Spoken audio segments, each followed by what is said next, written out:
the man who wished to become a powerful being in existence.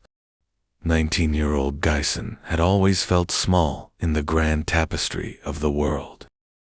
Growing up in a quiet village, nestled between misty mountains and rolling, had watched as heroes on horseback rode through, their armor glinting in the sun and their names sung by bards for generations, while other men his age dream of simple lives, farming, marrying, and raising families.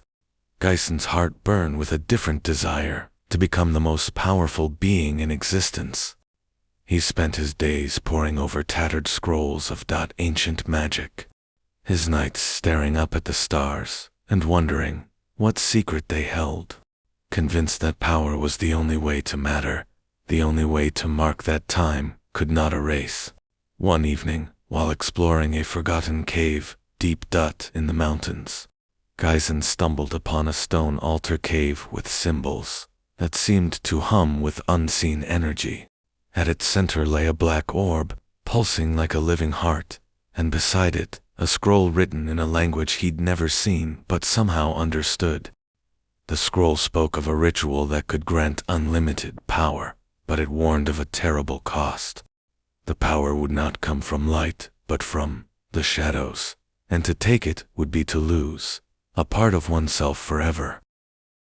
Gyson's hand trembled as he reads, but the thought of being weak, of being forgotten, was more terrifying than any warning. He reached out and grasped the orb, and as its cold seeped into his skin, he whispered the incantation, his voice echoing through the cave like a thunderclap. From that moment on, Gyson began to change. At first, it was small things he could move objects with a thought, heal wounds with a touch, his strength growing with each passing day. The villagers marveled at his new abilities, calling him a prodigy, a gift from God. But as his power grew, so too the darkness within him. He found himself growing irritable, distant, his once kind eyes gardening like flint. He began to crave more power, to feel that the strength he had was never enough. The orb, which he kept hidden in his room, seemed to whisper to him in the quiet hours, telling him that he was destined for greatness, that the world was his to command, that those who stood on his way were nothing but obstacle to be crushed. Within a year, Gyson's appearance had shifted as well. His hair, once black, turned into white, and his eyes glowed with a faint crimson light. Horns, small at first, but growing longer each day, sprouted from his forehead, and his hands became clawed, his skin taking on a pale ashen hue. The villagers, who had once looked up to him with admiration, now look at him fear and suspicion. They whispered that he made a deal with the devil, that he was no longer the boy they had known. Gyson, however, did not care. He saw their fear as a sign of higher power, as proof that he was becoming what he had always wanted to be. He left the village, traveling across the land, seeking out ancient sites and hidden knowledge. His power growing with every step, his humanity was slipping away, like water through his fingers. As Gyson's power reached unprecedented heights, he began to make his presence known to the world. He conquered small kingdoms with a wave of his hand and declared himself the ruler of all he surveyed. People called him the Dark Lord, the Devil, incarnate, a being of pure power and malice. He lived in a towering castle, built from black stones, surrounded by creatures of shadows and night, and for a time, he thought he had achieved his dream. He was the most powerful being in existence, feared, respected, unmatched. But as he stood on the highest tower of his castle, looking over the lands he had conquered, he felt a strange emptiness inside him. The power he had craved so desperately did not bring him joy, or peace, or even the sense of purpose he had imagined. It only brought him loneliness, for there was no one who could stand beside him, no one who did not fear or hate him. It was then that a great threat descended upon the world, a creature of pure chaos, born from the void between stars. that sought to devour all life, to turn the world into a place of nothingness. It swept across the land like a plague, destroying cities and kingdoms in its path. And no army, no hero, no magic could stand against it. The people, desperate and afraid, turned to the only one being who had the power to stop it, Gyson. Even though they feared him, they knew that he was the only one who could face the creature chaos and survive. Gyson, who had once cared nothing for the lives of others, found himself torn. He could leave the world to its fate, retreat to his castle, and let the chaos take control of everything, but as he thought of his village, of the people he had once known, of the simple life he had once envied, he felt a spark of something he had not felt in years: compassion.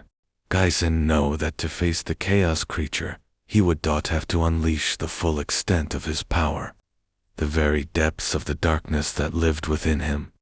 He knew that doing so would likely destroy him, that the power he had taken would consume him completely, but he also knew that it was the only way to save the world, the only way to make something of his life other than a tale of fear and destruction. So he left in his castle, his black cloak billowing in the wind, and flew toward the place where the chaos creature was wreaking its havoc. As he flew, he could feel the darkness within him growing, swirling, like a storm, ready to burst forth. He did not flinch. He had become a devil to gain power, but now he would use that power for something greater than himself. When Jason arrived, the chaos creature loomed before him, a mass of writhing shadows and glowing eyes, its roar shaking the very ground. It lunged at him, and Gyson met it all with his strength.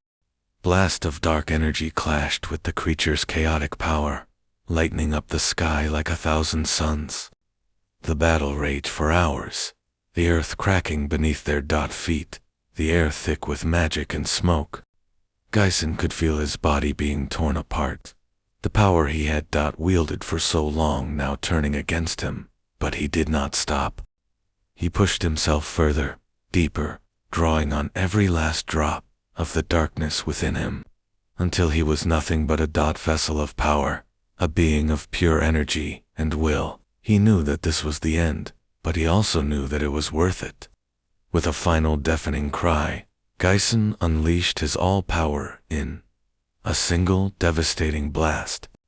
It struck the chaos creature, and for a moment, there was silence. Then, the creature began to crumble, to dissolve into nothingness, its threat gone forever. But as the creature faded, Gyson's body began to fade as well. The power that had sustained him, that had made him devil, was now leaving him, and with it, his life. He fell to the ground, his form is shrinking, the horns and claws are disappearing. Until he was a young man again, he looked up at the sky, at the stars he had once started at with longing, and a small smile touched on his lips. He had become the most powerful being in existence, but he has also found something more, something he had never expected. He had found a reason to use his power for good, to be more than just a devil.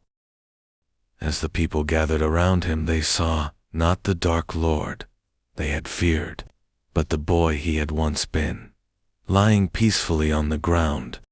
They realized that in his final moments he had saved them all, that he had given his life to protect the world he had once sought to rule.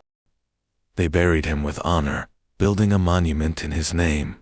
The bards began to sing in the village, not of a devil, but of a hero who had walked through darkness to bring light. Gyson had died as he had lived, with power, but in the end, his power had been his gift to the world. And his legacy would be one of courage and sacrifice, forever remembered as the man who became a devil to become a hero.